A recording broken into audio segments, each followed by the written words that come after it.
ನಮಸ್ಕಾರ ಎಲ್ಲರಿಗೂ. ನಾನು ಡಾಕ್ಟರ್ ವಿಜಯಲಕ್ಷ್ಮಿ, ಸರ್ಕಾರಿ ಪ್ರಥಮ ದರ್ಜೆ ಕಾಲೇಜ್ ರಾಯಬಾಗ್ ಇಲ್ಲಿ ಸಹಾಯಕ ಪ್ರಾಧ್ಯಾಪಕಿಯಾಗಿ ಸೇವೆ ಸಲ್ಲಿಸುತ್ತಿದ್ದೇನೆ. ಇವತ್ತಿಗೆ ನನಗೆ ಬಂದಿರುವಂತಹ ವಿಷಯ ಕಲ್ಚರ್ ಆ್ಯಂಡ್ ಸೋಷಲೈಸೇಷನ್, ಸಂಸ್ಕೃತಿ ಮತ್ತು ಸಾಮಾಜೀಕರಣ. ಇದರಲ್ಲಿ cultural diffusion, ethnocentric culture and xenophobia. Cultural diffusion ಅಂದರೆ ಸಾಂಸ್ಕೃತಿಕ ಪ್ರಸರಣ, ಹಾಗೆ ಸ್ವಸಂಸ್ಕೃತಿ ನಿಷ್ಠವಾದ ಹಾಗೂ ಅನ್ಯ ಸಂಸ್ಕೃತಿ ಬಗ್ಗೆ ಇರುವಂತಹ ಭಯ, ಅನ್ಯ ಸಂಸ್ಕೃತಿ ಭೀತಿವಾದ. Cultural diffusion. Cultural diffusion is the process by which the cultural traits invented or discovered in one society are spread directly or indirectly to other societies. Diffusion is thought of as a movement of traits through space.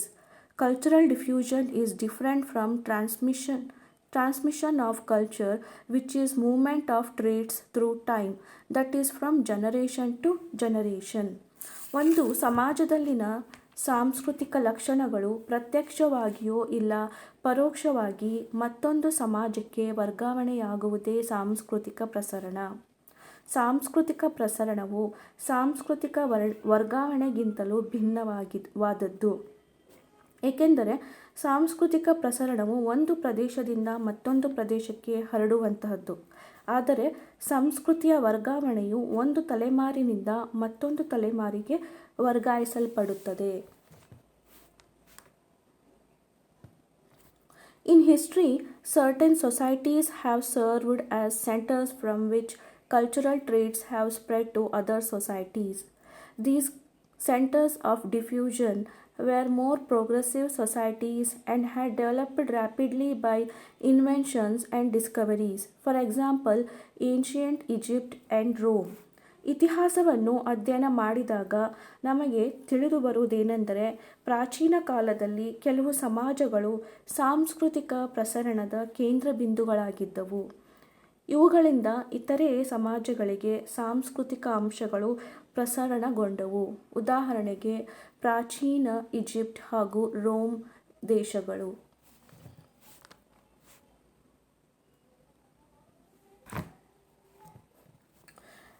ಎಥ್ನೋಸೆಂಟ್ರಿಕ್ culture, ಸ್ವಸಂಸ್ಕೃತಿ ನಿಷ್ಠವಾದ. Ethnocentric culture is a tendency towards excessive preference for one's own group culture and thus overrides the other groups.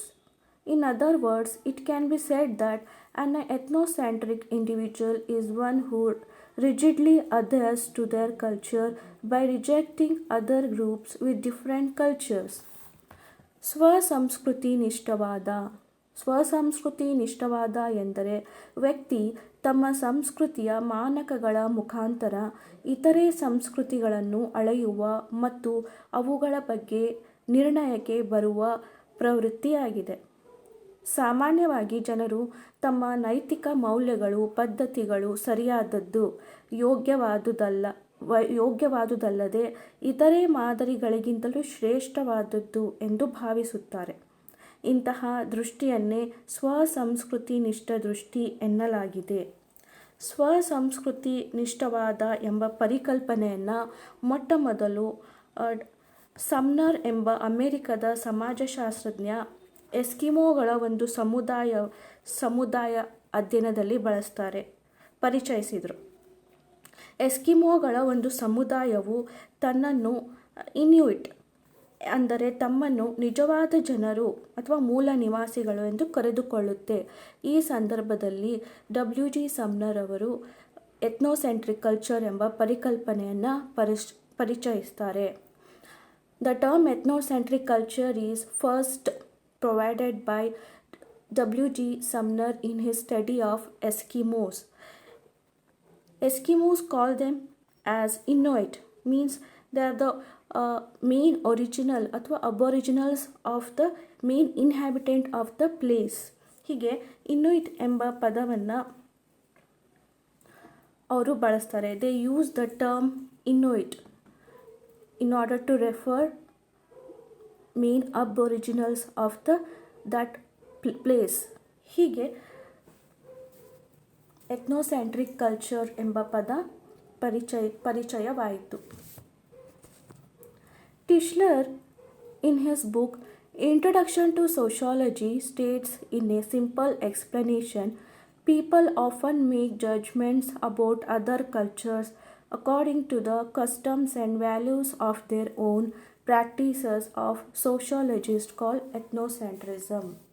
Referring to what Tischler has just stated before, if ethnocentrism is an understanding and an attitude, then culture is what is addressed. Individuals use their culture to respond to people with different cultures. ಟಿಶ್ಲರ್ ಅವರು ಪ್ರಕಾರ ಜನರು ಇತರೆ ಸಂಸ್ಕೃತಿಯನ್ನು ತಮ್ಮ ಪದ್ಧತಿಗಳು ಹಾಗೂ ನಿಯಮಗಳಿಗೆ ಹೋಲಿಸಿ ತಮ್ಮದು ಶ್ರೇಷ್ಠ ಎಂದು ನಿರ್ಧರಿಸುವ ಪ್ರಕ್ರಿಯೆಯನ್ನು ಸ್ವಸಂಸ್ಕೃತಿ ನಿಷ್ಠವಾದ ಎಂದಿದ್ದಾರೆ. Xenophobia. The term xenophobia is derived from the Greek word xeno, meaning foreigner, stranger, or guest, and phobia, meaning fear. Xenophobia literally refers to a phobic attitude towards foreigners.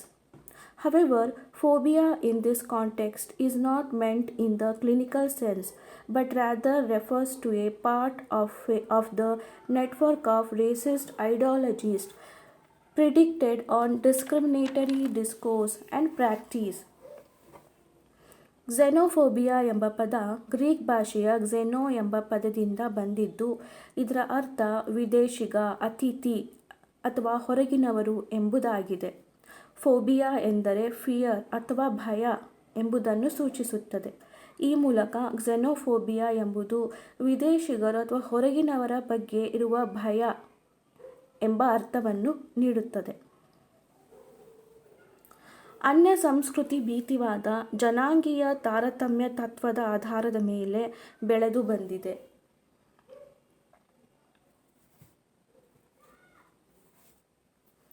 Xenophobia is thus a term that describes fear or prejudice with respect to something or someone perceived as foreign or other. As such, xenophobia is an exclusionary logic whose focus is primarily cultural, being directed towards those artifacts or cultural expressions considered somehow different. As with all discriminatory ideologies, xenophobia constructs a hierarchical order of people and culture.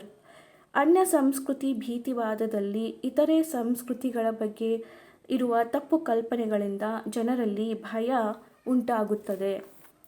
ಅನ್ಯ ಸಂಸ್ಕೃತಿ ಭೀತಿವಾದಕ್ಕೆ ಮುಖ್ಯ ಕಾರಣಗಳೆಂದರೆ ಹೊರಗಿನಿಂದ ಬಂದ ವಿದೇಶಿಗರು ಮೂಲ ನಿವಾಸಿಗಳಿಗೆ ಉದ್ಯೋಗದಲ್ಲಿ, ರಾಜಕೀಯ ಚಟುವಟಿಕೆಯಲ್ಲಿ, ಧಾರ್ಮಿಕ ಆಚರಣೆಯಲ್ಲಿ ಮೂಲ ನಿವಾಸಿಗಳಿಗೆ ಪೈಪೋಟಿ ನೀಡಿ ಅವರು ಹೊಂದಿರುವ ಅವಕಾಶ ಕಸಿದುಕೊಳ್ಳಬಹುದು ಎಂಬ ಕಾರಣದಿಂದ ಅನ್ಯ ಸಂಸ್ಕೃತಿ ಭೀತಿವಾದ ಆರಂಭವಾಯಿತು.